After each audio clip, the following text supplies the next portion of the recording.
অনেক কষ্ট হয়েছে, সারা রাত শ্রম দিয়া আমরা আইল্যান্ডটা করার পর আমাদের ভিডিওর নিচে এক ভাই কমেন্ট করছে এটা নাকি কোনো মানবিক কাজ হলো না, এটা নাকি এক ধরনের চাঁদাবাজি।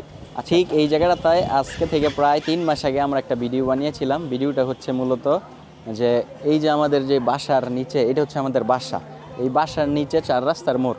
এই রাস্তাটা যখন হয়েছিল তারপরে থেকেই প্রতিদিন অ্যাক্সিডেন্ট হয়। রিক্সাওয়ালারা এমনভাবে গাড়ি চালায়, মানে প্রতিদিন 2টা-3টা অ্যাক্সিডেন্ট হয়। এমন হয়েছে যে এই সিএনজি উল্টে গিয়ে কিন্তু খালে পড়ছে, ওই যে ওই পাশে খালে পড়ছে, আবার মানুষের পা ভাঙছে, মোটরসাইকেল ওলার, এছাড়াও রিক্সাওয়ালারা মানে প্রতিদিন অ্যাক্সিডেন্ট করে। এই যে আমাদের হচ্ছে কাকা, আমরা ভান্ডারি কাকা বলে দেখি, উনি হচ্ছে 4 রাস্তার মোড়ে সেলুনের দোকানদারি করে। উনি বলতে পারবে কাকা আইল্যান্ড দেওয়ার আগে কি পরিমাণ অ্যাক্সিডেন্ট হয়েছে।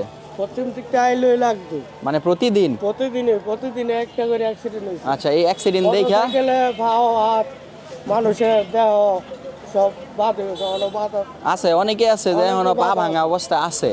কিন্তু এইসব দেখা আমরা এলাকার কিছু ছেলে পেলে চিন্তা করছি যে এখানে একটা আইল্যান্ড দিব। এখন কথা হচ্ছে আইল্যান্ড দিতে এখানে প্রায় খরচ হয়েছে আমাদের 12 থেকে 13 হাজার টাকা। তো আমরা এই টাকাটা কি করছিলাম, যে এদিকে যে রিক্সাওয়ালারা যায়, মানে যারা অ্যাক্সিডেন্ট করে মূলত রিক্সাওয়ালারা, আমরা কি করছি যে রিক্সাওয়ালাদের কাছ থেকে 20 টাকা করে নিয়ে একটা টাকা অ্যামাউন্ট উঠাইয়া যদি কোনো শর্ট পরে আমরা এটাতে ভরে মানে আইল্যান্ডটা করবো। আচ্ছা, 20 টাকা করে নেওয়ার কারণ কি? এখন মনে করেন ধাম করে আমরা ঠিক আছে 12-13 হাজার টাকা আমরা সবাই একসাথে করে যদি দিতাম, দেওয়ার পরে কি করতো, রিক্সাওয়ালারা কিন্তু জানতো না। এই যে রিক্সাওয়ালাদের কাছ থেকে 20 টাকা করে নিছি, আপনারা হিসাব করেন কতজন রিক্সাওয়ালা জানছে। জানাতে এটা ভালো হয়েছে যে এইখানে একটা আইল্যান্ড হইতেছে, এই হচ্ছে একটা প্লাস পয়েন্ট। আর দ্বিতীয় কথা হচ্ছে আমরা নিজে পরিশ্রম করে যে একটা পরিশ্রম করছি আমরা এই কাজটার জন্য, যারা আমাদের সাথে ছিল তারাই শুধু একমাত্র বলতে পারবে সারাটা রাত আমরা পরিশ্রম করছি। এই মুরাপাড়া হাঁটাবো থেকে আমরা গিয়া পাথর নিয়ে আসছি, কেউ আমাদের কাছে পাথর বিক্রি করে না, এই পাথর নিয়ে আইসা এরকম করে আমরা আইল্যান্ডে কিন্তু এখানে দিছি। অনেক কষ্ট হয়েছে, সারা রাত শ্রম দিয়া আমরা আইল্যান্ডটা করার পর আমাদের ভিডিওর নিচে এক ভাই কমেন্ট করছে এটা নাকি কোনো মানবিক কাজ হলো না, এটা নাকি এক ধরনের চাঁদাবাজি। আচ্ছা, চাঁদাবাজি কাকা আপনি কি বলেন এটা?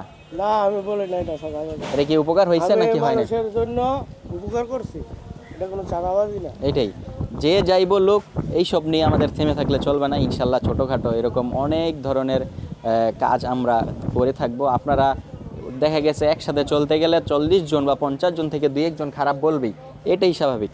তো আমরা এইসব নিয়ে মাথা ব্যথা করি না, তবুও এইখানে উপকার হয়েছে, এটাই সবচাইতে বড় বিষয়। আমাদের এই উপকারটা হয়েছে এই যে একটা অবস্থা দেখেন, আইল্যান্ডটা দেওয়ার পর সবাই কিন্তু এইখানে আসে, এই যে দেখেন গতি কমায় আইল্যান্ডটা কিন্তু ঠিকঠাক মতো পার হয়।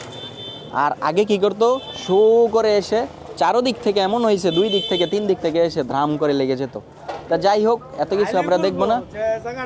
হ্যাঁ, এত কিছু আমরা দেখবো না, যে যার মতো আছে, যে যার মতো থাকবে। আমরা যে ছোট একটা কাজ করছি, এইটা যারা এখানে ছিল বা যারা আছে এটা লাইভ দেখছে তারাই বলতে পারবে কতটুকু এটা উপকার হয়েছে। আজকের মতো বিদায় নেব, সবাই ভালো থাকবেন, দেখা হবে আবার কোনো ভালো কোনো ভিডিওতে। আসসালামু আলাইকুম।